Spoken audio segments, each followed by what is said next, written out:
వారాహి చలనచిత్రం బ్యానర్కి ఓ image ఉంది. వరుసగా మంచి సినిమాలు తీస్తూ పరిశ్రమని, ప్రేక్షకుల్ని ఆకట్టుకుందా సంస్థ.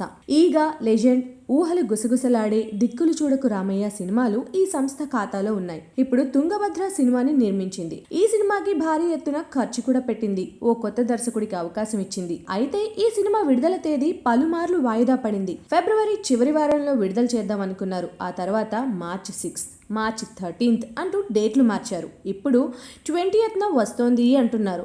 ఈ సినిమాపై సాయి కొర్రపాటికి నమ్మకం లేదని, అందుకే విడుదల తేదీని ఇన్నిసార్లు వాయిదా వేస్తున్నారు అని గుసగుసలు వినిపిస్తున్నాయి. దాంతో పాటు ఈ సినిమాని కొనడానికి బయ్యర్లు ఎవ్వరూ ముందుకు కూడా రావడం లేదు. తన రిస్క్ పైనే ఈ సినిమాని విడుదల చేస్తున్నాడు కొర్రపాటి. హీరోకి ఇమేజ్ లేదు, హీరోయిన్కి గ్లామరు లేదు. టోటల్గా ఈ సినిమాకి హైపే లేదు. మరి తుంగభద్ర ఈ నెల 20న వచ్చి ఏం చేస్తుందో చూడాలి.